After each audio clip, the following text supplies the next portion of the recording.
Welcome to InterPartyConflict, the podcast where we answer your questions so you can have the best tabletop gaming experience possible. Whoa. My name is Gabe. And my name is Jeff. Oh, no. Oh, my goodness. I'm scared of your name, Jeff. That's a spooky name. All right. Well, before we get too much into the spooks and scares, Okay. I have a question for you, Jeff. How are you doing today? I'm doing good. You're doing spooky. So this episode is going to be our Halloween episode for this year because it's coming out just a couple days before Halloween. It's not quite like it was last year where it came out on Halloween. Oh, did it? It did. Oh, which man. I suppose is a little bit counterintuitive or counterproductive rather, because if people wanted to run a horror-themed game, They'd want to know about beforehand. They want to know the tips beforehand so they could actually prepare for it. Sure. So, and this comes out, 2 days before? Or, yeah. So we're not giving you much time either way. I guess. So I apologize. But hey, There's always next year. There is always next year. Maybe your game's going to go more than one day. That's true. And then maybe the first session is going to be kind of crappy because you haven't listened to the episode yet. But then the next episode, you're ready. Or if you're like any other group where it just takes forever to get through anything, it'll be Christmas by the time you actually get to the haunted house. Pretty much, yeah. So, all right. So we've got some fun, scary stuff for you guys today. Hopefully, sure. I guess last year it was real easy because we got the question. It's like, how do you run a horror themed game? Right. And heck yeah, I could talk about that for hours and hours and hours. Mm-hmm. But this year, we didn't get anything ahead of time. So I asked on Discord and such if people had any questions that were horror or Halloween themed. We got a few, and I think they're not going to be nearly as intensive as the one was last year. Sure. But, I think we'll have some fun with it. Yeah. So you want to just go ahead and jump in? Yeah, let's jump scare our way into this. And there very well may be some horror themed tangents along the way. Oh, sure. We'll see. All right. So Jeff, I want you to imagine you just heard the doorbell ring. Oh, I should probably go get that. It's late. It's there's the wind is rattling the window things, the shutters up against the window. The house is kind of creaky. Oh. And there's a doorbell, and you weren't expecting anybody at this hour. It's late. It's late. The sun is down and the moon is out, and I don't know anybody. I don't have any friends. Why is anybody coming to my door? Exactly. So you go up to the front door. You go to turn the porch light on, and you realize the porch light is already on. So once again, there's a doorbell ring. You reach for the doorknob. You turn it. It creaks open. And then you see on the other side of the door, you've got a screen door. On the other side of the screen door, you see, at first glance, it looks like Sailor Moon. However, you then realize that Sailor Moon is 30 feet tall, about, 10,000 pounds. I don't know how much these things weigh, and has red scales. It's Loch Ness Monster. Yes, and then Sailor Moon holds out a bag in front of you, and it says to you, "Trick or treat." On fire shoots out everywhere. It's like, oh, what an adorable Sailor Moon costume. So you get so scared that you were holding a full-size Snickers bar in your hand. I forgot to mention that. That's part of the setup for this. You're holding a full-size Snickers bar in your hand. You get so scared that you casually open up the screen door, you hold out the Snickers bar, and then it just falls right from your hand because you're so scared. And then you realize, oh my goodness, you know where that Snickers bar is about to be? Where? In the dragon's hoard.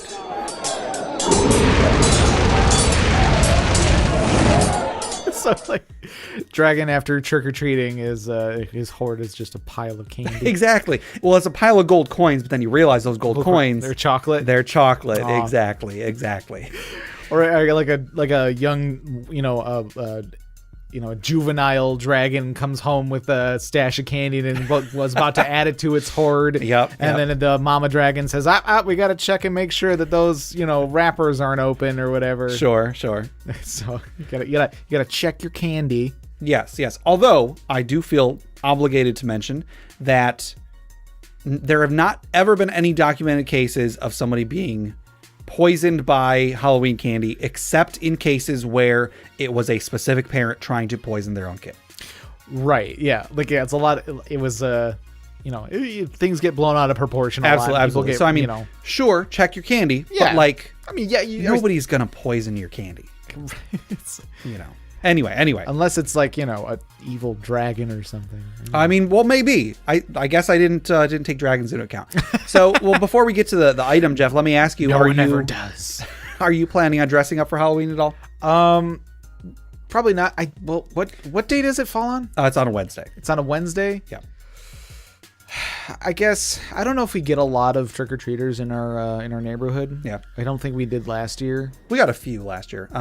We last year we were throwing away a couch, and so on Halloween we took it out. We took it out through the front door, set it up in the driveway, and then we had a laptop in front of us playing Halloween episodes of King of the Hill while we were handing out candy. So it was pretty nice. So we sat on the couch with a blanket because it was cold out. Sure. It's Michigan. Yeah. But yeah, that was a lot of fun. We're probably going to do something similar this year. We're not going to throw away another couch, but we'll probably take a couch outside.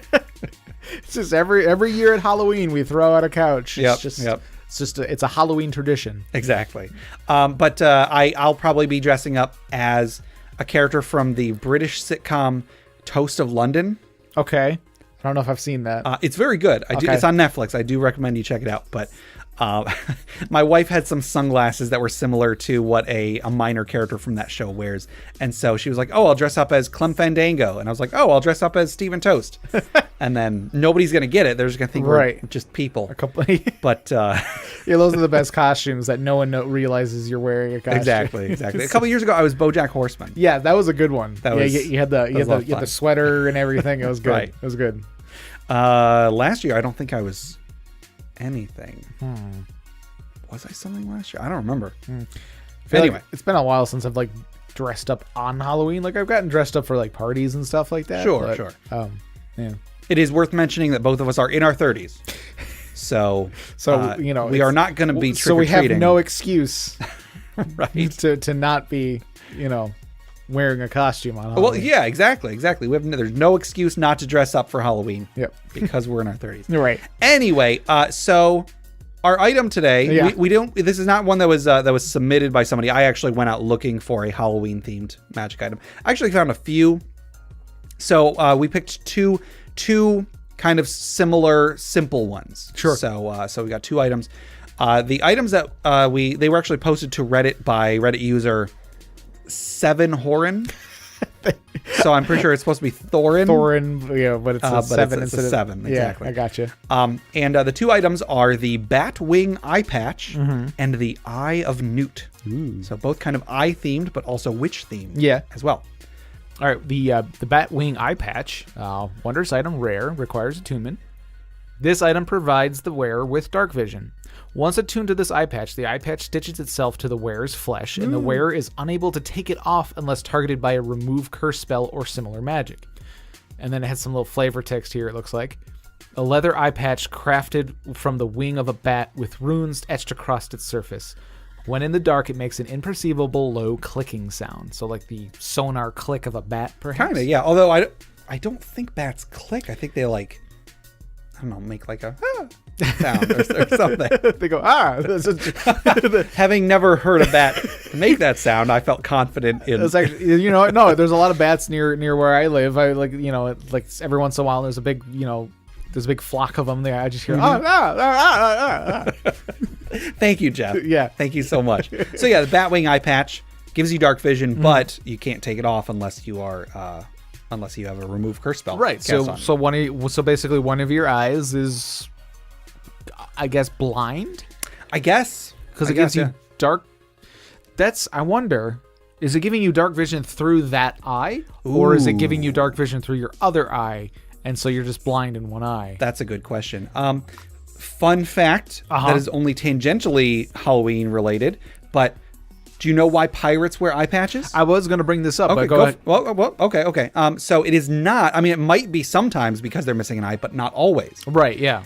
If you're out on a boat where it's bright out, and then inside the boat it's very dark, you're going to have a very hard time going from inside the boat to outside the boat. So pirates would sometimes wear an eye patch over one eye. Yeah. So that one eye would stay adjusted to the darkness. And then the other eye, they would have to deal with, having low depth perception, but you'd get used to it eventually. I guess, yeah. And then they're out on the boat, they're looking through their bright eye, then they go down inside the boat, flip the eye patch over, now they can see in the dark. Right. Yeah, it's if you're sailing at night, I guess, too. Like, pirates are like a long voyage where you're going for several days, Sure. like you can adjust to the nighttime and all that. Yeah. But I've definitely heard that before, and this kind of makes me think of that too, because it's just I see now tangentially because you can dress as a pirate because you can dress as a pirate for exactly. Halloween. I get it now. Good. Well good. done. All right, so that was the Batwing eye patch. Yeah. And then the other item is the Eye of Newt. It is a wonders item, very rare, requires attunement. This item has 1 charge, and it regains 1 expended charge each full moon. Ooh. You can use an action to cast the Arcane Eye spell. The spell's effect remains while full concentration is held. Then the description, probably the best part of this, the eye of a man named Newt. Always the adventurous type, legend has it that Newt happened upon a dark ritual one night in the woods, returning home the next morning without his memory or his right eye. Ooh. So yeah, I like that these both are like they sound like material components for like a witch's brew or something like that. Although, fun fact, Eye of Newt probably did not refer to the eye of a newt. Right. Isn't it it's like a herb or something? Yeah, I don't usually Google stuff, but I do want to take it's some common herb. Yeah. And I'm blanking on what it actually is. Mustard seed is what is what that was most likely referring to. Okay. So yeah, like the little mustard seeds, maybe they're like, because they're like little round seeds. They're like, I guess, the eye of a newt. Ooh. Yeah. So anyway, Eye of Newt. I actually think if I'm gonna criticize the mechanics of this, I would actually say this is incredibly weak for a very rare magic item. Yeah, I'd say so too. Once per month. Yeah. Well, then again, I mean, your adventure or your campaign setting could have more than one. That's true. Full moon That's in a true. month. And I like the theming. Yeah, I like how it is once per month. Yeah, like I just think that should be like a uncommon or something. You know? Yeah, what I mean? or maybe more than one charge. Sure. Sure. It regains all of its charges at the full moon, but it has like 4, 4 or 5 charges. Something like that. Anyway, I just thought these were both fun little items here. Yeah. And so once again, those were the Batwing eye patch and the Eye of Newt, created by Reddit user 7horin. So Jeff, if somebody wanted to submit magic items for us to discuss on the Dragon's Hoard, or questions for us to discuss, or stories for the funeral pyre, how would they do so? They could send us an email at InterPartyConflict@gmail.com. Yes. And before we go on to plugs, we've got a giveaway to give away today. Halloween is no exception. Every week we give away a copy of Chapel on the Cliffs by Goblinstone. So Jeff, who is our winner this week? Our winner this week is Preston R. Whoa, winner. Gobble, gobble, gobble. Yes, congratulations, Preston R. And you will be hearing more about Preston R later in this episode. Oh, yeah. Spoilers, I guess. That seems to happen sometimes. It does. Yeah. It does. And I mean, to be fair, we don't have very many people left on the Chapel on the Cliffs list. Right. So if you want to enter, yeah, send us an email at interpartyconflict@gmail.com with Chapel on the Cliffs in the subject line, and your odds will be pretty good. Yes, you are pretty much guaranteed to win very soon. Yeah. so send in those emails. Unless we somehow get like a huge rush of people. I mean, that would be awesome. That would be awesome. Anyway, yeah. So Chapel on the Cliffs is a great module. So Preston, when you get this, be sure to let Goblinstone know what you think. And if you don't get it within the next couple days, let us know. Sometimes it takes a little while. Yeah. So that's pretty cool. And I also want to direct everybody to go check out our Patreon. Our podcast is brought to you by our wonderful patrons.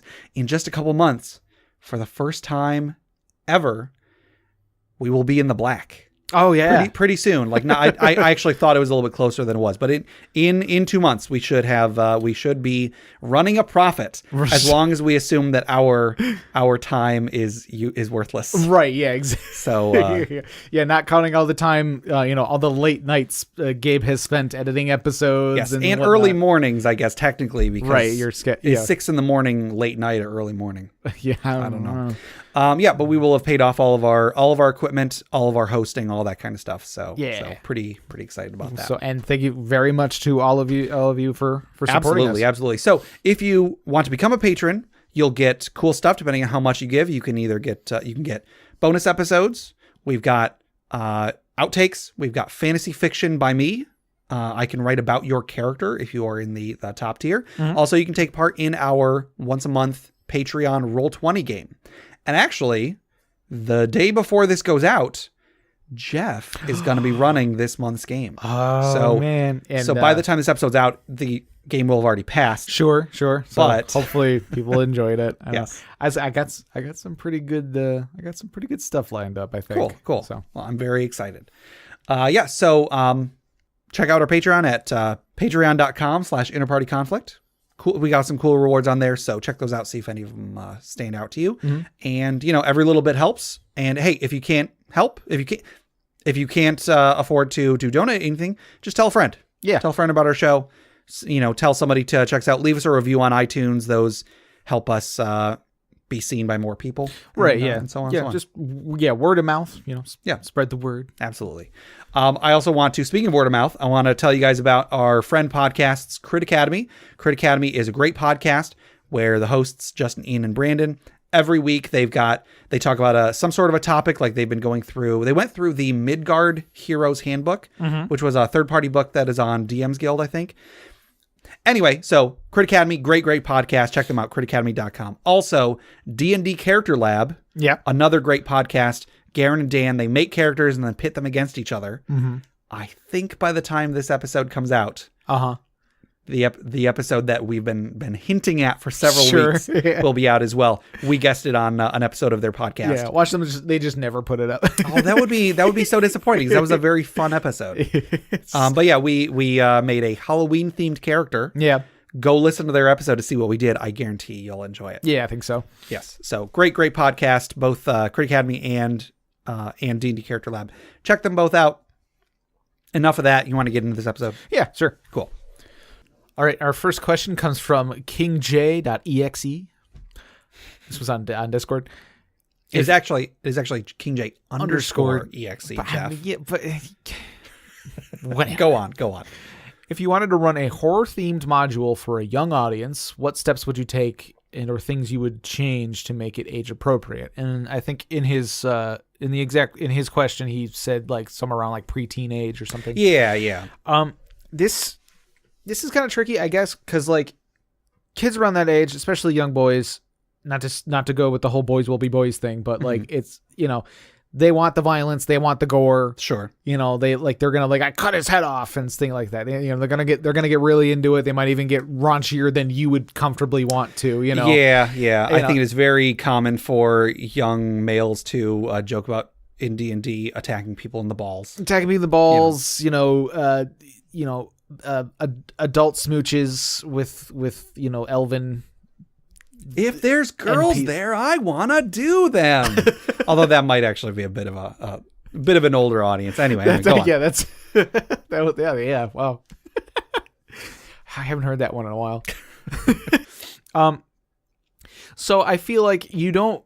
Well, it's tough because you kind of have to like get a feel for what like the lengths that they're gonna go. Mm-hmm. I feel like you're gonna be reeling them back more than you're gonna have to like stop yourself from getting too scary or too horror esque.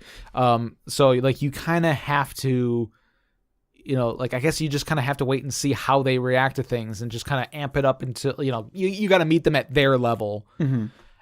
Without letting them go too far, and then you start feeling awkward, I guess. Sure.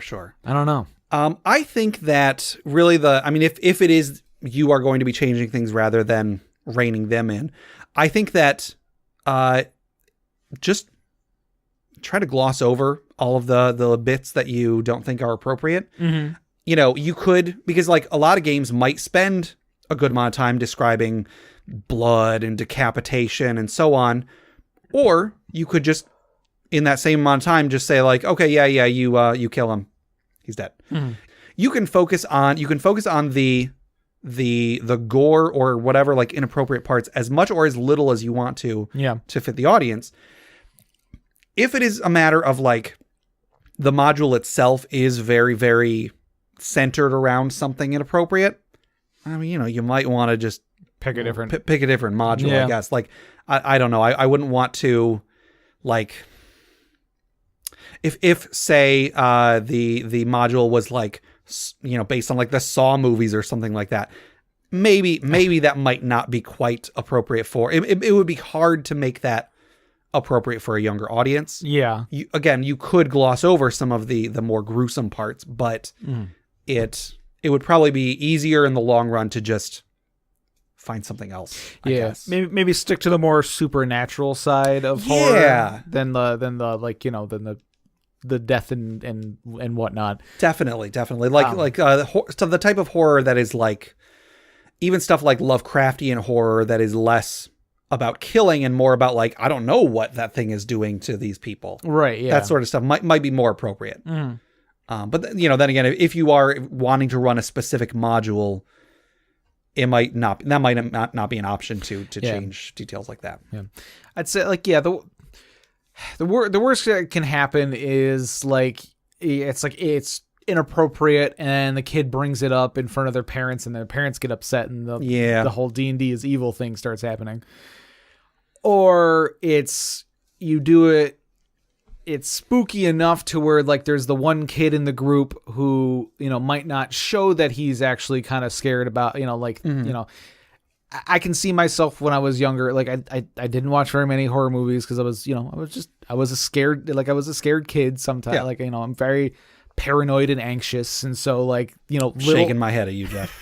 Just little things would like, you know, my imagination would run away with me. So like, and it, you know, it might not even be until like the next night that I have that I start having like anxiety and like bad dreams and stuff or something. So like, you know, you don't want it to be too like, you know, like thinking about like Lovecraftian sort of stuff. You don't want it to be too like madness and like cerebral and you know, supernatural to the point of like actually like, you know, scaring the kid when he like where he can't go to sleep at night or something. Although, which we'll get into later, I feel like it's not easy to make an actual scary, you know, experience with spoilers, Jeff. Oh, sorry. It's not easy making a scary experience with like a tabletop game.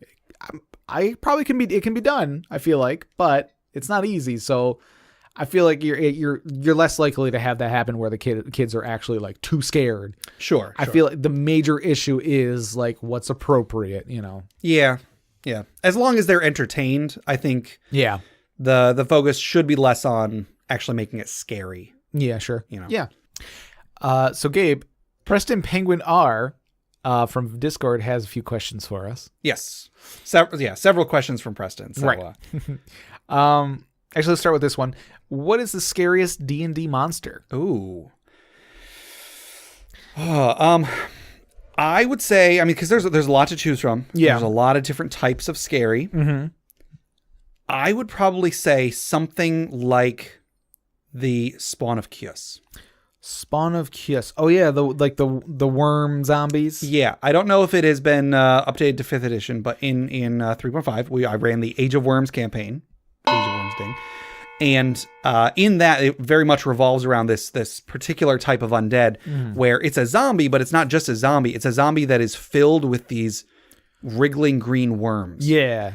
And, you know, worms are scary, I guess, or they're gross. At least you don't want to touch a worm. They're unsettling. Exactly.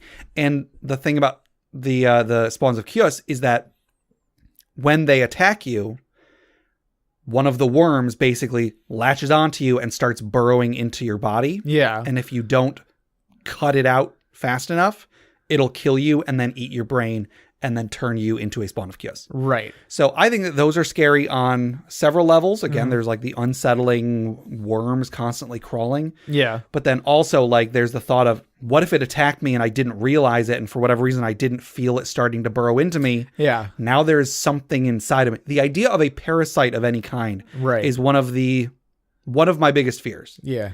And so the thought that like there could be something inside me right now that is burrowing to my brain to kill me. Yeah. Terrifying. Don't study biology. I don't plan on it. Because there's lots of things already in there that you don't. I know. But most of them beneficial. Don't worry about it. Sure. What about you? Can you name one? Well, I can. Well, this isn't what I was going to say, but I feel like I should bring them up. Mind flayers. Okay. I feel like mind flayers are like super popular, overused to the point where they're not that scary because you know everything about them by this point. But I mean, there's the whole like the way that they make more mind flayers is there's the elder brains, and they're in this pool, and inside that pool there are like all these little tadpoles. Yeah. And then like the strongest tadpoles are the ones that's, they like eat each other basically, or no, the brain eats them. And whichever ones that don't get eaten are like obviously the strongest and fastest. Those ones get plucked out of the pool, and then they have, the mind flayers have like captured a thrall humanoid, and they put that worm, that little tadpole in through like the eye or the ear or something, and it basically goes and eats their brain, becomes their brain, the body's brain, and then that body then turns into a mind flayer. Yeah. I forget the word for it, but it's a metamorphosis of some kind. Sure. So yeah, that's like, it's like, like the body snatchers situation, like,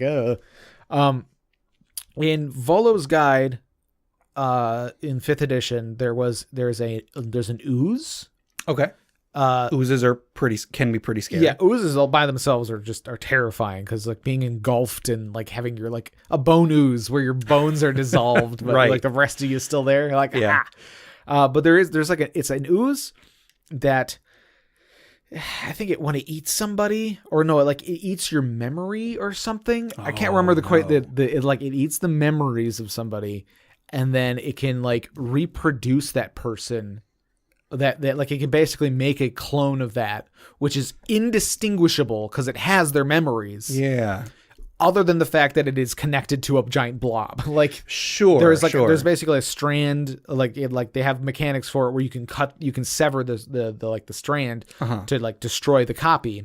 But it is an ooze, and then there'll be like a little arm that travels out a few feet, and then there'll be a exact replica, and it is indistinguishable other than the fact that it is attached to an ooze. And if you cut the strand, it dies. I think the copy disappears. I think that's the mechanics. But like, okay, there's actually a creepypasta that I read fairly recently that was that exact thing. Right. I wonder if one was. I'm sure D&D was not inspired by this creepypasta. But I wonder if either the creepypasta was based on D&D or if they were both based on a thing from fiction. Yeah. So like, things that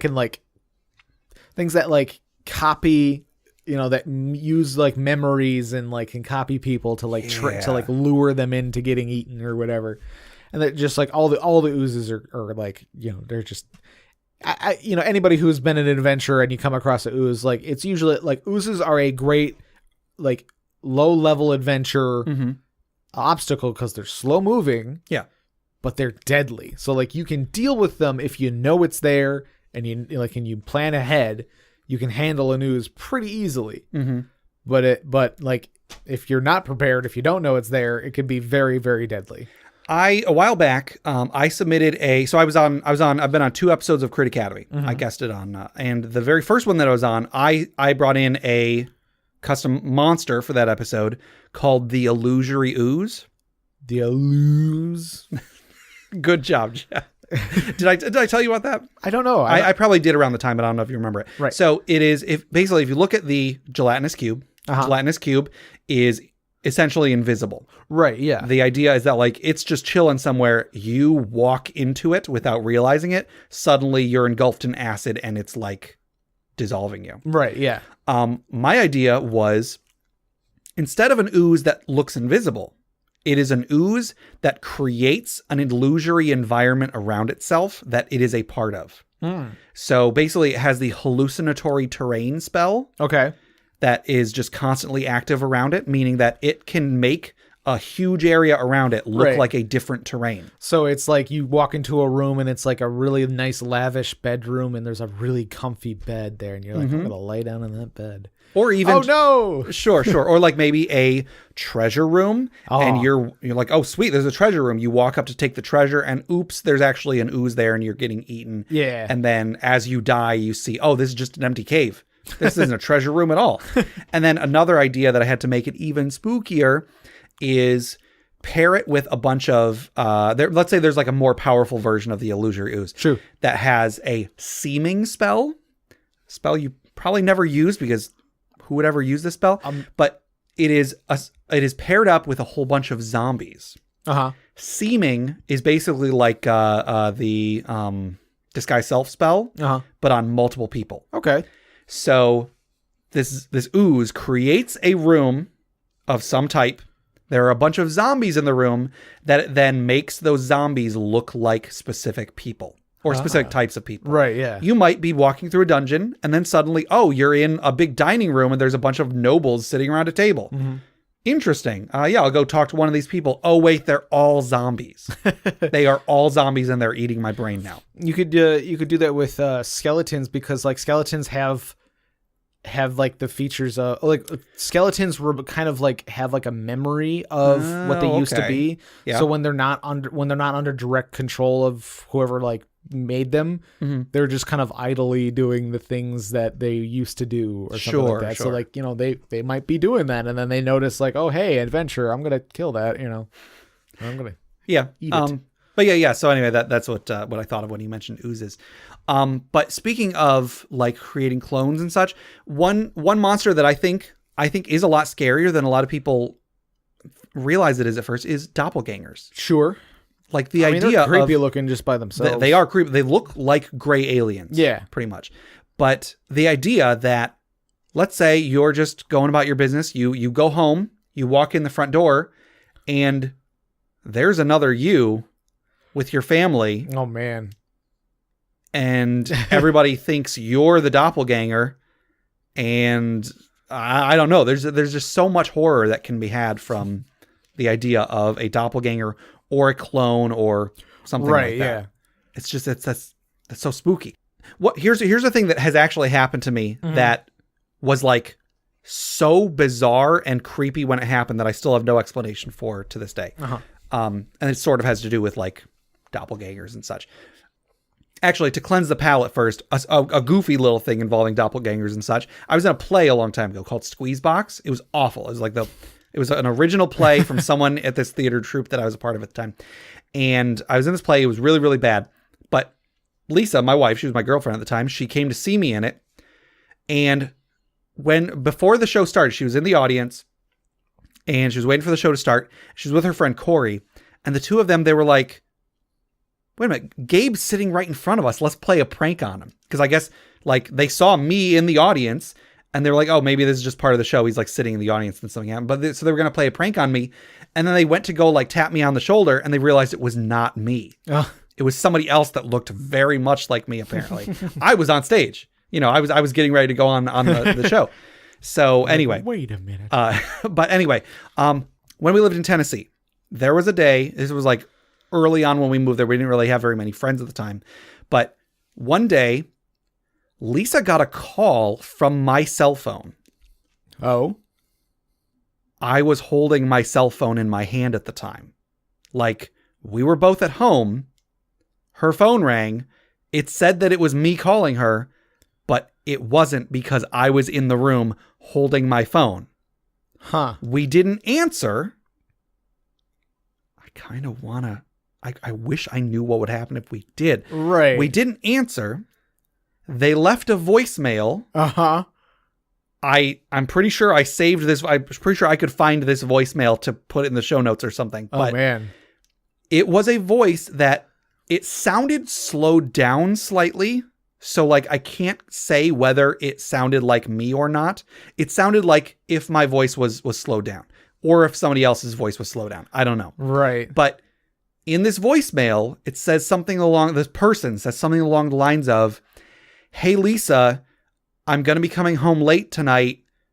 I don't know. I love you," and then hung up. And it was so bizarre because clearly this was a person. This was not just like, oh, a weird glitch happened and it said that it was my phone when actually it was somebody else's phone. This was a person that was calling to talk to Lisa. And I have no clue what this was. Whoa. Yeah. After we're done recording, I will find this audio and play it for you because this is like one of the creepiest things ever. Yeah, if anybody has an explanation to that, like maybe it is a thing. Like did you call her like within the week beforehand with that message?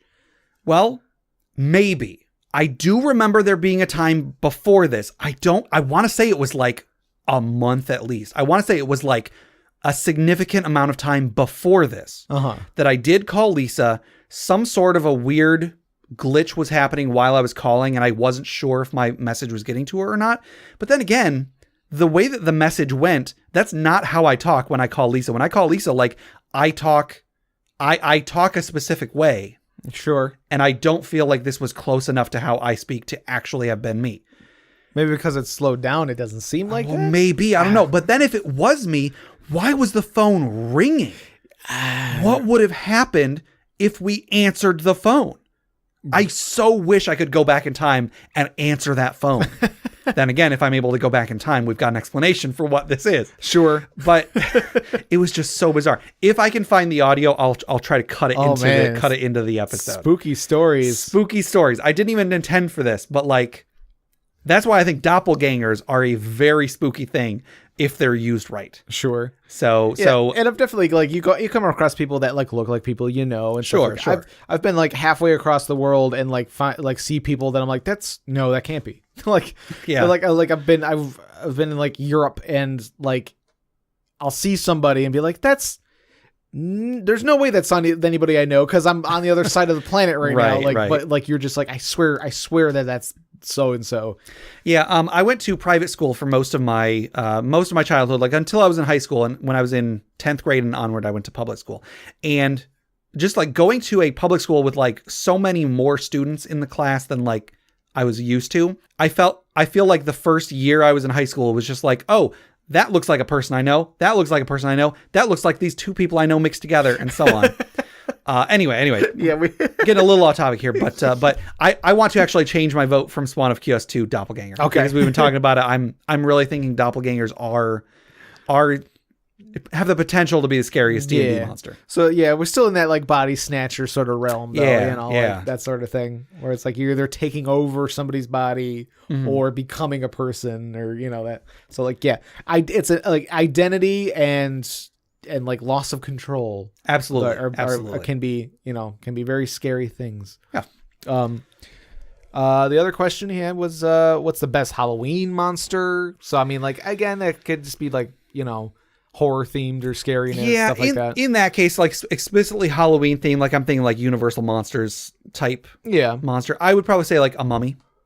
Sure. I think mummies could be. Oh yeah, mummy lords. Pretty cool. Mummy lords are pretty cool. There's that one, the bag of beans. The bag of beans lets you summon a mummy or create a mummy lord. That is just part of the world now. It creates a mummy lord lair complete with mummy lord, and it's just permanent. Like it's until somebody deals with that mummy lord, it's there, and like they're legendary. They have the legendary actions and stuff. So yeah, mummy lords are good. I was thinking if there's a way to do like a pumpkin monster or something, like an awakened pumpkin.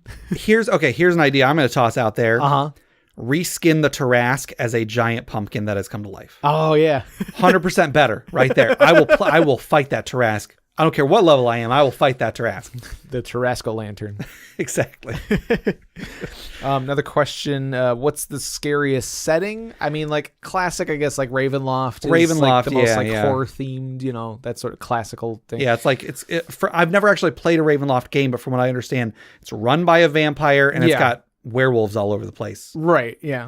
Is werewolves and zombies and that whole thing. It's very much like Bloodborne, if in a way. Oh yeah. So, I haven't played it. I'm not really that familiar with it. But what is it? I think it's the Red Sun. Is that the right one? There's Dark Sun, which is like desert themed. I like dark. I honestly, again, I don't know that much about it, but like anything that's like, lost all hope, post-apocalyptic, desolate sort of scenario. Can be kind of haunting in a way. Like, what would happen if like the sun went dark or whatever? Yeah. That's more like an existential sort of horror, I guess. Or what's gonna happen? There is so when 4th edition came out, there wasn't really an official campaign setting, but like they're sort of in like the gods that are in like the player's handbook and such are part of what's called like the Points of Light campaign setting. I'm using heavy air quotes here because I don't think there was ever like a world map of what this world would look like. They just kind of were like, oh, just do whatever you want with it. Here are the gods that we've made. Yeah. On an episode of Hardy Dice on a couple episodes of Hardy Dice Friends, I feel like they've mentioned somebody made that into an actual campaign setting where the idea was that the world is dark. The entire world is dark. And there are cities that are points of light where each city has like a lantern or some sort of like a light source that constantly has to be fed in order to keep running. If it goes out, darkness will overtake them and monsters will come and kill everybody. And the way that you feed this light is by pouring gold into it. Oh. So the idea being the players have to go out, kill monsters, get treasure so that they can bring it back and feed it into the point of light to keep the light out. That's really cool. Yeah. Huh. I wonder what the economy would be like in that setting. Whatever you want it to be. Because I mean, you're like money is like everyone needs money because like you have to donate all your money to this lantern or whatever, this source of light. Maybe like the city will give you stuff if you put money in as a way of saying like thank you for keeping us all alive. So it's like, oh, I put in 100 gold, so I get 100 gold's worth of stuff. Sure. Yeah, you get like food vouchers or something. Sure. That makes me think of Dark Souls in a way, I guess. Okay. Because the bonfires. Okay, the bonfires and like the whole world like darkness and light is or what was it? Well, so there were different ages. Yeah, it's like the age of like it was just like there was the age of ancients was before any of the gods existed. The world was nothing but eternal dragons and arch trees. Basically, like dragons and trees were the entire world. Eventually, inside one of these trees, a flame was created. Right. And then living creatures rose up around the flame, learned to use the flame, and then that ushered in the age of the gods, which is when the gods came in. They took the power from the flame and they became powerful and so on and so on. And that's the age that the game takes place in, but that age is about to end because the god's power has been dwindling. The first flame is about to go out. And so the player is kind of on a quest to either rekindle the flame and keep the age of gods going, or let it go out. Right. And then usher in the age of dark, which may be a good thing, may be a bad thing. Yeah. Depends on who you believe. Right. Yeah. It's up to interpretation, I guess. Yeah. So yeah, Dark Souls is a fairly spooky setting. Yeah. When you get down to it. Heck, the main character, like all the characters basically are zombies. Yeah. That are cursed to live forever in this like weird state where the more they die, the less they'll remember. And eventually everyone is doomed to become a mindless zombie that kills everything it sees. Right. Yeah. So yeah, like at some point they're all like, everyone's just going to be a mindless zombie. In theory. I mean, when the age of dark happens, maybe it'll change. Maybe that's going to be the age of man. Who knows?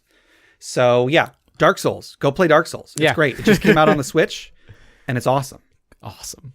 It's a great game. All right. And another question, the big one. Yeah. Can you have an actual scary tabletop role-playing game? Like, can you actually have an RPG that is scary? Now, yeah, you can have something that's like exciting or like, like it has like horror and violence or supernatural stuff. I mean, like it's D&D, there's ghosts and stuff. You can do that anytime. The one thing that I thought of that I feel like would be a big help to making something actually scary. Sure. I mean, well, other than just like the ambience of your playing area, maybe dim the lights, candles, that whole thing. Well, if I can take just a moment to interrupt, we do have one more question. From Nathan H, and it's how do you set the tone for a Halloween themed session? Right. So since I think you're getting into this, what sort of props, lighting, other sensory effects you might use. Right. That might feed in. So exactly. We can answer that too. Right. So like, this is, I feel like this is sort of the key is ambience. So, props, set up, you don't have to like put like, you don't have to have big candelabras and things like that. But like you can if you want to. A few candles would be nice. Cause it's like, it's dim light, but it's like, the flicker of the candle can be unsettling to the eyes sometimes. So that can, you don't want your, you don't want your players to be uncomfortable, but you want them to be like, if you're trying to scare them, like, a little bit of unsettling ambience can help. Sure. So dim lights, candles, but I think audio, definitely. Like, even like doing setting up like recordings of NPCs and stuff like that. Like, or like, maybe they're heading into a dungeon or a spooky lair or something like that, and they're looking for a person, and like you have like a little tape player or something, or whatever device, and you place tape player. Sorry, it took me a second. Go on, Jeff. Your tape recorder, your talk boy, your Victrola. What's the thing from Home Alone 2? The talk boy. The talk boy. Fun fact. Yeah. When that movie was made, that was not a real thing. They made it because it was in the movie. Yeah. I had one of those, and I feel like I've seen a thing once where it's like, you can get $1,000 for one. It's like, you can't. That's just a clickbait. But they're still not like they're still not easy to find anymore. Yeah. Anyway, but tape recorder, whatever. You have like, maybe if you're good at like, audio editing and stuff like that, you can give it like an echo or something, or like you have it so it sounds like somebody's shouting in the distance, help me, please, that sort of thing. Or, spooky noises that you can, like a little soundboard or something you can use, or, but like, but even just like a creepy narration, or like an NPC, like reading a note or something like that. Like just like having things set up ahead of time, or just like a creepy narration, I think can set the mood. So when I was young, it was like preschool, like sort of age, I think, or I was in a daycare. Sure. So very, very young. So pretty young, but like we had access to like a bunch of board games and stuff like that, to like little activities to play while we waited before school time. And there was this one game, and it was like a haunted house, and it came with a tape. Ooh. And like, I don't think we ever actually played the game right. I think what we did is we just listened to the tape and like goofed around on the board while we're doing so. Like we were trying to like follow along with the tape, because it was just a tape that would describing the mansion that the board was, it was a haunted house sort of thing. And it was describing each room and like in spooky detail. And I just remember getting like, it was just really creepy, and there's a lot of like sound effects and stuff. And like, you get to like, they like describe like the basement, and it's all like, damp, and like there's mud on the ground, and so you'd hear like these like these like wet footsteps and stuff, or like you'd go up into the attic and it was like dark, but you hear like like a moaning like ghoul, that sort of thing. So like I feel like audio aids can really help set the mood. Sure, because like visual is nice, but I feel like if you leave it up to the person to imagine it, it can, the imagination's gonna creep somebody out more than just telling them there's a monster in front of you. Sure. I think that audio is probably one of the best ways to set a tone for a Halloween theme session. Lighting is a good one too. Dimming the lights a little bit, and maybe setting up candles, or even not even necessarily candles, but just like if you have, I want to say Christmas lights, but not actually Christmas lights, but just like some sort of like plug-in lights that just create some light, but not as much light, can be really a really big deal. We kind of went over some last year. We went over some things about how to set the tone, and so, or the importance of setting the tone. But as far as whether you can actually have a scary tabletop game, I'm gonna go out on a limb and say no. I mean, maybe, depending on the person, maybe. I'm kind of a jaded person. I've seen so many horror movies that horror movies don't really scare me anymore. That being said, occasionally there is a horror movie that like I'm still thinking about that like in a I want to say non-positive way. Like I'm still thinking about that in a way that like I'm still unsettled. Right. Even after I've gotten home and maybe it's even the next day and I'm still like, ooh, that's so the imagery and that was so creepy. Yeah, there have been some movies. I wouldn't say that they're horror movies, but there are definitely like there was parts of it that were so unsettling that they just kept like my mind kept going to them for like months. Mm-hmm. You know, I still think about it every once in a while. I'm like, man, but like there was like at least like there was a while where I was just like, I'd be like, man, I'm still just like so like freaked out by this movie. Like it's just so crazy. Yeah. And so with something like a tabletop game, it's really hard to make that happen because there are so many levels of abstraction between what's happening in the game and what's happening at the table. If you're watching a movie, it's fairly easy, I guess relatively easy to put yourself in the character's shoes because what's happening is happening. You don't actually have any control. If it would be less scary for the character to run out the door, the director isn't going to have the character run out the door. Yeah. They're going to have the character run up the stairs and hide in the closet or something. Mm-hmm. Whereas in a tabletop game, especially a group tabletop game, it's a lot harder to feel that isolation. It's a lot harder to feel the powerlessness. Yeah. Because tabletop games, generally speaking, are so much about empowerment. They're so much about teamwork. And also like you have some degree of agency. So if you think that it would be better for you to run out the door and get away and call the cops, you're probably going to do that. And there are fewer things that are going to stop you. Yeah. Whereas in a movie, again, it can just be, the character just didn't do it. They just didn't think to do it, or for whatever reason, they just didn't do it. So I think that it is possible, at least on a micro scale. You kind of have to temper your expectations a bit. You're probably not going to get anybody who screams and jumps out of their chair at a tabletop game. Mm-hmm. It's a storytelling game. I'm sure that in some point in the world's history, there have been people telling stories that got people scared. But D&D is even more, it's even more engaging in an empowering way than a story is. So I feel like it's going to be harder to do. You're going to have to be really good at telling that scary story. Right. In order to get players scared at the table. Yeah, you got to be really enthralling. It's because like, one joke or one in-joke or tangent and exactly. It's gone. Like the whole, veil of horror is just out the window. Mm-hmm. But that being said, like there can be moments that are scary. Mm-hmm. I remember when there was a game that I was in maybe 10 years ago. It was like right before we moved to Tennessee, I think. And we were either playing on Halloween or right before Halloween, and the DM was trying to make it very creepy. I would say he did a pretty good job because there is one moment of imagery that still sticks with me to this day. We were like escorting some little kid through a forest or something, and there was a point where it was like this little girl. At one point, this little girl turned and looked at my character and smiled at me. And her smile, according to the DM, stretched all the way across from one ear to the other.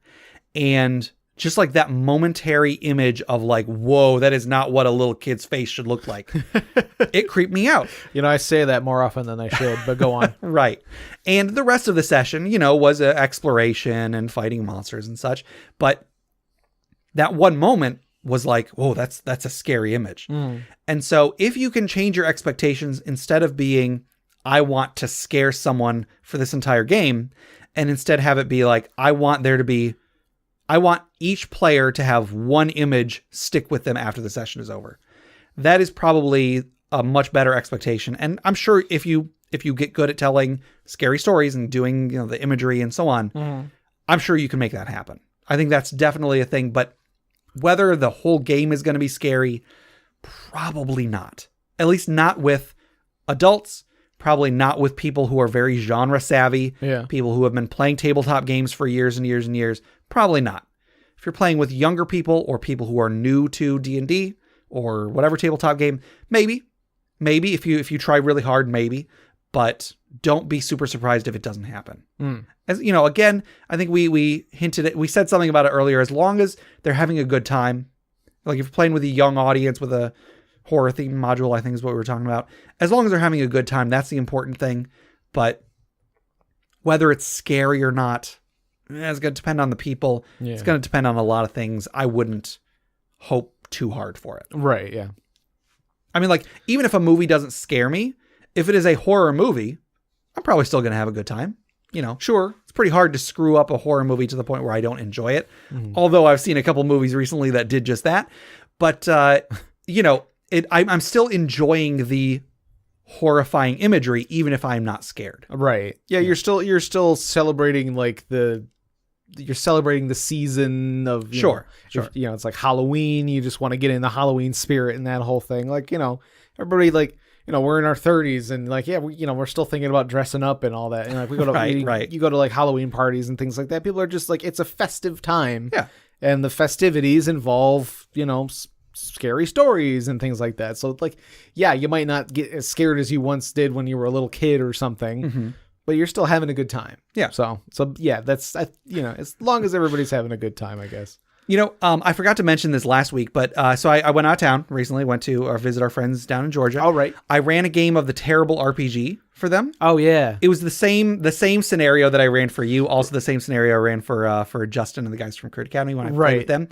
So it was like an 80s slasher where the characters are camp counselors and this urban legend shows up basically and starts trying to kill people. I'm starting to remember how we resolved that. Oh, it was ridiculous. Your resolution was great. But I was running this for these friends, and like, you know, I am trying to make it a little bit spooky. Of course, again, there's so many levels of abstraction that's not, I doubt anybody's going to get scared.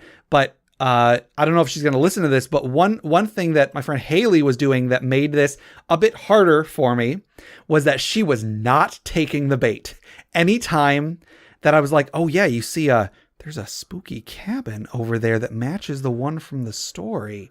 She was like, yeah, I'm not going to go there. I'm going to go find some people and I'm going to have a flashlight and I'm going to find a weapon and I'm going to stay alert. And the whole time I'm like, no, come on, play along.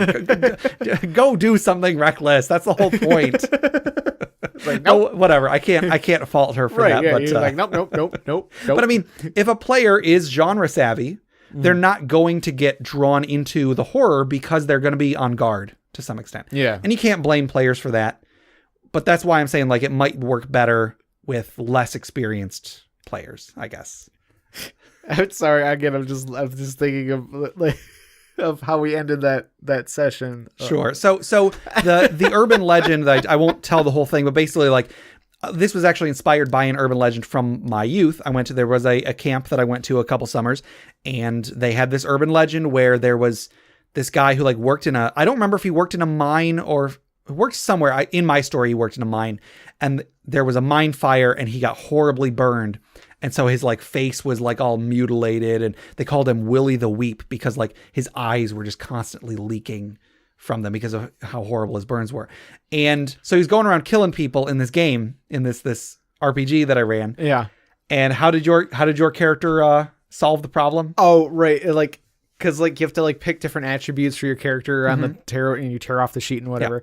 Yeah. So one of them was one of the ones that you chose. So you chose this attribute for your character. I think it was like, it was like my father's a lawyer or something. Like my like rich dad or something sure. that. Like, so I ripped it off and I was like, my dad's a lawyer and he can get you like a good settlement for you were injured on the job. Yeah, I can get you a great settlement. Right, exactly. And so like we're gonna get you some, we're gonna get you some like health care. We're gonna take care of those burns, get you some skin grafts, put your life back together. It's gonna be fine. Don't worry about it. Yep. And then I think I said that like the final shot of the quote unquote movie was like a crane shot where like everybody's happy and rejoicing, and that's like the end of this horror movie. Right. Yeah.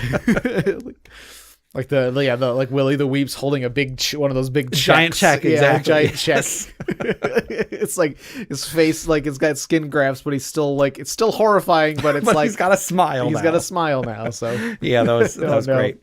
Anyway, so yeah, I think it's gonna be hard to make a scary role playing game. You can try, and I'm sure people will enjoy it. Regardless. Yeah.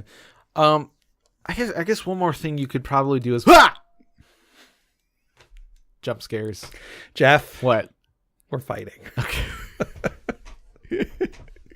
I was not expecting that. Oh no.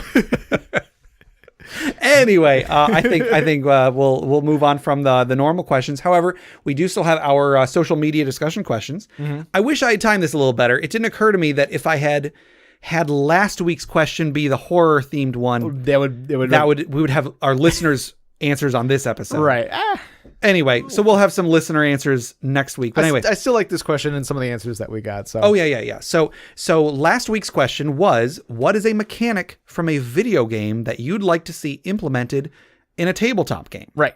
Do you recall what your answer was? Yeah, I wanted to have something like the Nemesis system from the Shadow of Mordor games, but which again is something that the DM could just kind of make up on his own. You could make it happen, but it would take a bit of work. I feel like more like solid mechanics. It'd be kind of fun to keep track of. Sure. And then my answer was quick save. Yeah, quick save, quick load. Yep, exactly. So we didn't get a ton of responses, but I think all the responses we got were pretty good. Yeah. On Facebook, Brandon, who I just visited recently, said, if they could somehow implement energy beam or attack struggles like in the DBZ Budokai games, that would be very cool. Yeah. Imagine fighting the big bad and one of the players gets into an epic final beam struggle with him like at the end of the Cell Saga.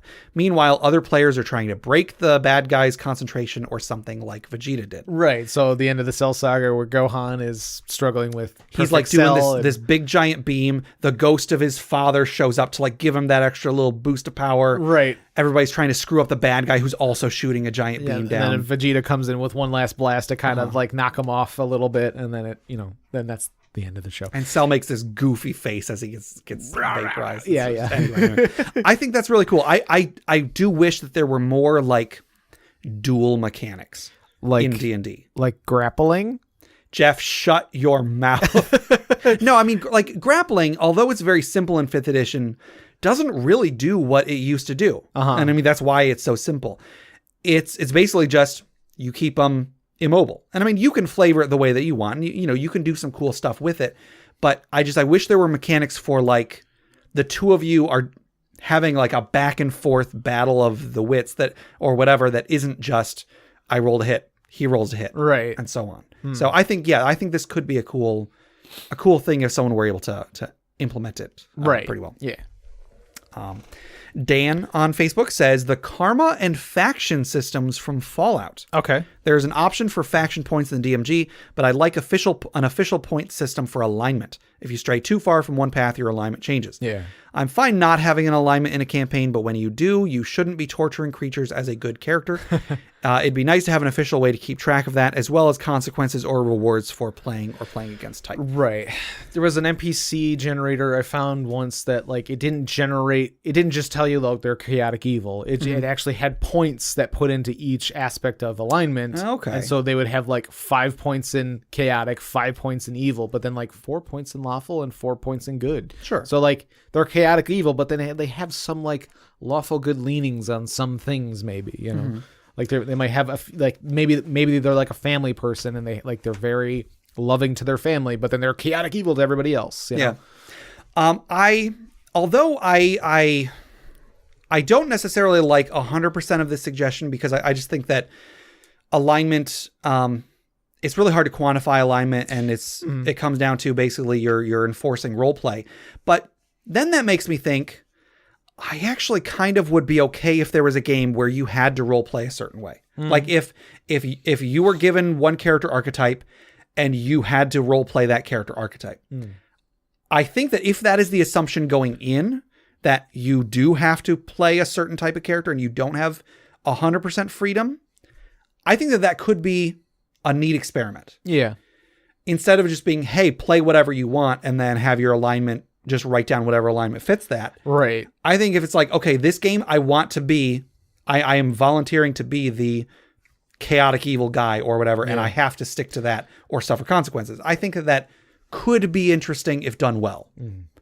Although, like, a lot of times when you write down your alignment, when you make your character, like, it's just alignment that seems right at the time, but then when you get into the actual gameplay and you start playing through your character, like, it's just, you're way off course on that. Like, like, again, like, you're a good character, but then, like, you need to get the information from the bad guy. You start torturing him. It's like, why would you wouldn't like, if you were good, you wouldn't torture people even if they were like the bad guy. Like, it's just a bandit. He's got family too, and you're torturing him. You know, but that's so. I mean, alignment is it's a very complex issue. We've talked about it many times, but I just think that that if there was a game that was at least partially built around alignment and it wasn't just a tacked on thing, I think it could be cool. Yeah.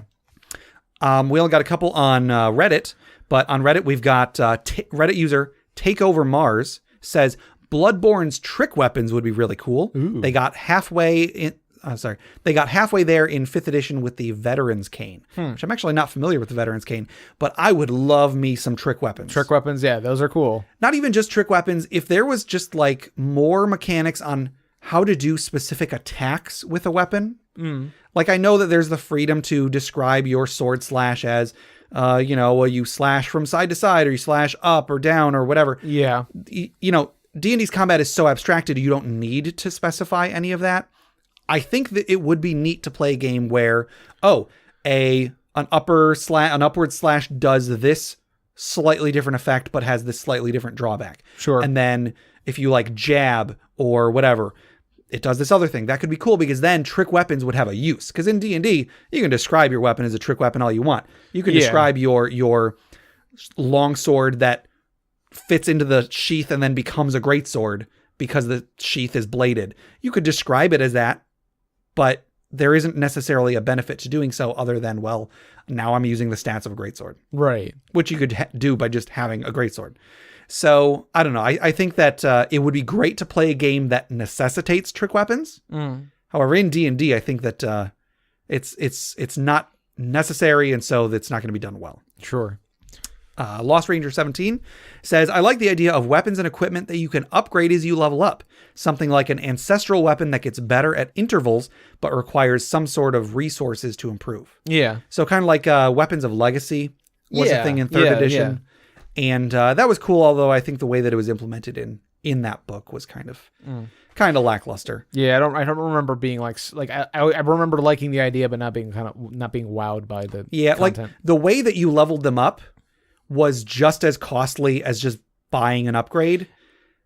And I feel like that kind of missed part of the point. Right. I feel like at that point, it's just flavoring money right into something it's different. Like, well, you're paying your money for a whole book to tell you that. Exactly. So it's like I could either spend all this gold on a +5 weapon instead of +4 weapon, or I guess I could spend the same amount of gold and have to wait until after I finish this quest instead of just doing it now while we're in town. I don't know. And isn't it kind of similar to the vow of poverty or whatever sort of situation? Well, no, because the costs are so high that there isn't a benefit to doing it.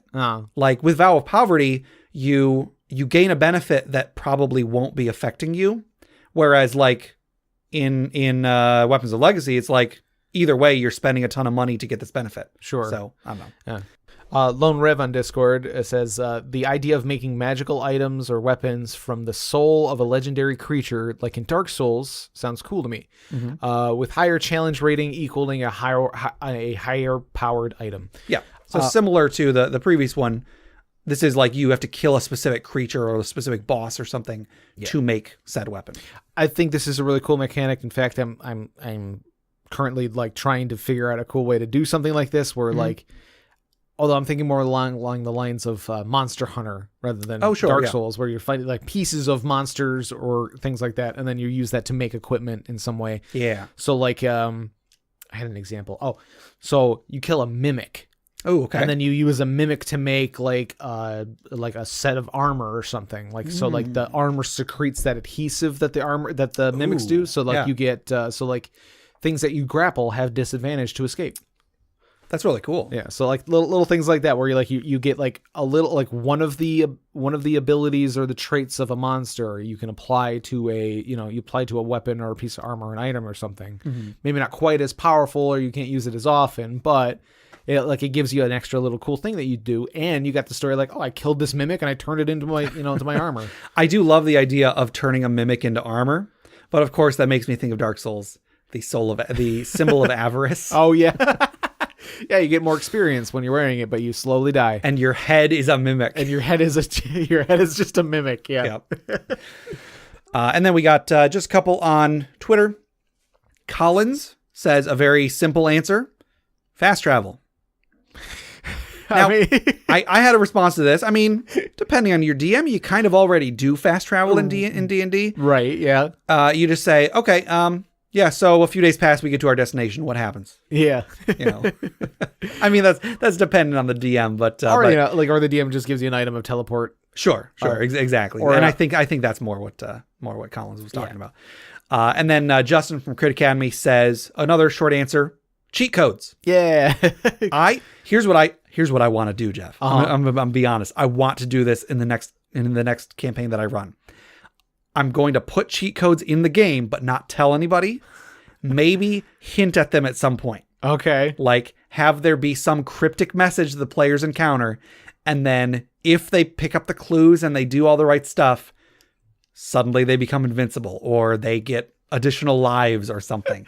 I love that idea. A cube of bricks appears in the sky above you, and you break it, and it turns into a metal block. But then off the top of it, a flashing, glowing star. You grab that, and you start to glow, and you are invincible for a minute. Yep. Yeah. So I think there could be some serious fun had with cheat codes in a game, even if it's like if it is rationalized as some sort of like the magic that makes up the universe is breaking down and like weird stuff is happening or something. There are so many ways that you can even make it like a temporary thing where like the players have to use the cheat codes to kill the bad guy, but then once they kill the bad guy, everything goes back to normal or something. This great potential with cheat codes. All right, you're at a split in the path in the dungeon. Do you want to go left or right? And it's like, well, I want to go left. No, right. No, left. Yeah, left. No, right. A, B, start. Now, okay, well, you actually brought something up that you maybe think of something that I did want to mention. This has nothing to do with the rest of the podcast, but do you know the Konami code off the top of your head? No. Okay.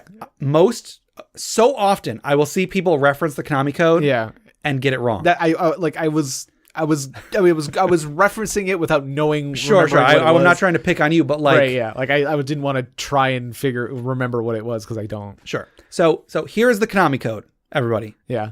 It is up, down, down, left, right, BA, start.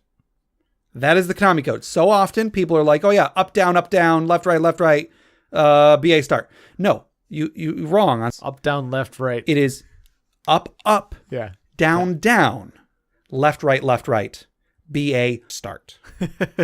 Also, on the SNES, in the SNES version of Gradius, you had to use L and R instead of left and right. If you use left and right, your ship would blow up. Oh. Important note. Anyway, sorry. I needed to get that off your chest. Get that off my chest because what other avenues do I have for complaining about the Konami code? Or I think there was like when I was like playing games with like my neighbor or something, like they're like, yeah, it's up, down, left, right, all the buttons start. Like, right. I also see people say like, oh yeah, BA start. No. Anyway, so the D&D needs the Konami code. I suppose. So anyway, so cheat codes, great suggestion from Justin. So that is the social media discussion question for last week. Now the social media discussion question for this week is a little bit more Halloween themed. You have to play through an RPG based on the horror movie of your choice. What movie do you choose and why? So you are less horror savvy than I am, but if you have an answer, go for it. I really don't know. It's a tie. Like I'm really unfamiliar with most horror films. Ugh. I mean, if you don't have an answer, that's fine. You go ahead. Okay. I'll see if I can think of something. I would choose the Saw franchise. Okay. I think that the Saw movies are pretty good for the most part. And although the movies aren't really about the traps and such, I think that it would be fun to play a game that was very much exploration, deadly traps, maybe some role playing in order to figure out what each of the characters, anything where like the characters all wake up in a room and they're like, we have to figure out what we have in common, and that's going to be the key to getting out of here. Yeah, I would love to try something like that in an RPG where everybody was like totally down to role play. I think that would be really, really cool. I have something in mind, but I can't actually place the name of it. Do you know, if you want to describe it to me, I could try to tell you like what it was. I'm not even sure if this is like a real thing, but it's just like an addict with like a mirror in it. Yeah, picture. Like, are there kids that go in front of the mirror, turn on the light on the mirror, and they turn invisible? No, I think you were. That's Goosebumps. Is it a Goosebumps thing? That's Goosebumps. Maybe I'm thinking of you. Goosebumps. Okay. That's okay. Yeah, just I would want to play through Goosebumps because it's all like each one's a different adventure. You have all these different little things. That'd be cool. Like it's not a movie, but I'll allow it. But like an episodic horror. I'll tell you what. Listeners have to choose a movie, but you can choose Goosebumps. There's American Horror Story. Okay. People go, so like movie or show.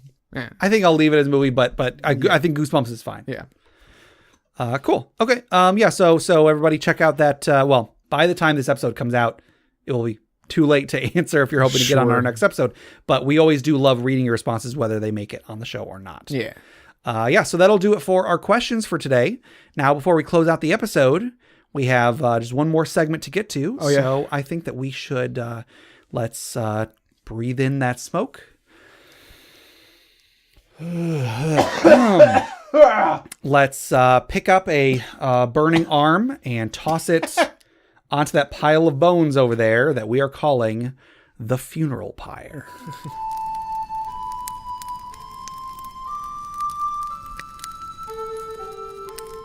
All right, so this one was submitted by Dragonal01 on Reddit, and they said, thinking he could handle seeing the true form of Haster, subsequently going mad and trading his service to forget what he saw, then later with his sanity restored, accepting the offer to become Haster's avatar in ritual to summon him to the world, only to sacrifice himself by killing himself and Haster's presence for 5,000 years. Oh, man.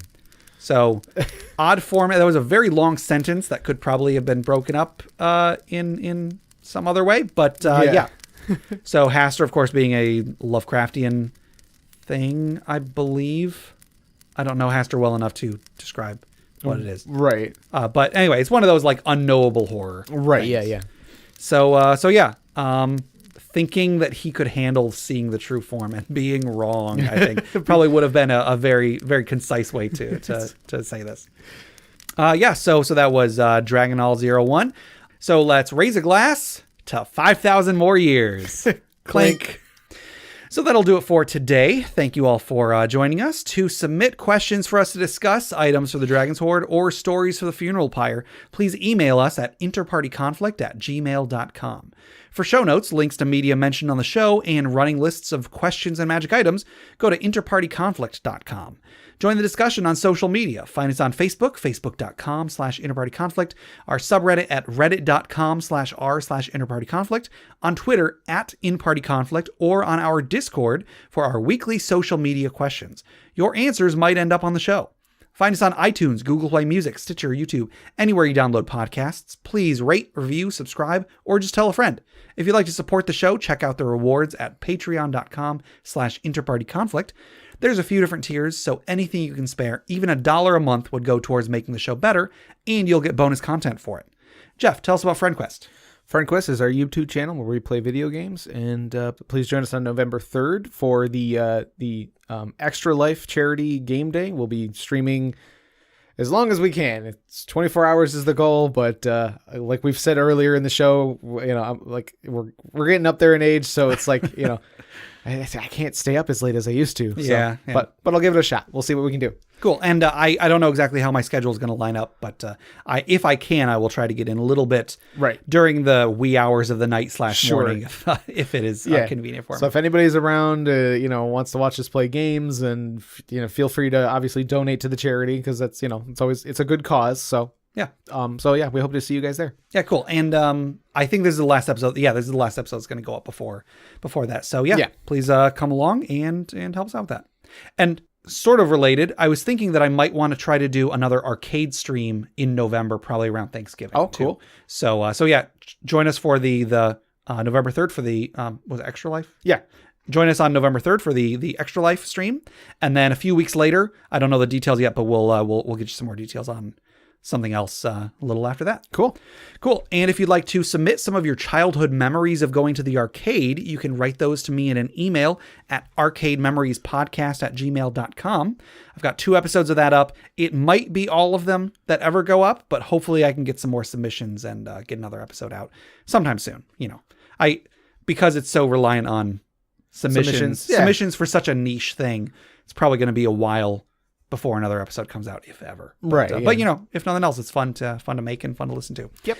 You can head over to bit.ly/InterPartyConflict to take a short survey about our show, what you like, what you don't like, etc. And just for taking it, you'll get 2 free printable board games courtesy of Mary and Tom over at hollandspiel.com. And our music is made by Boxcat Games from Nameless the Hackers RPG. So Jeff, until next time.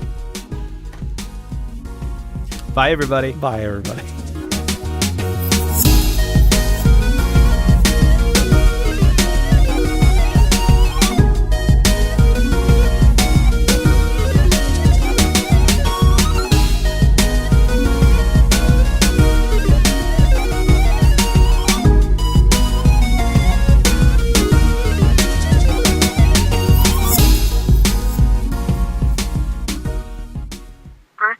Message. Hey Lisa, I'm going to be a little late for my home tonight. If you want to, just give me a call.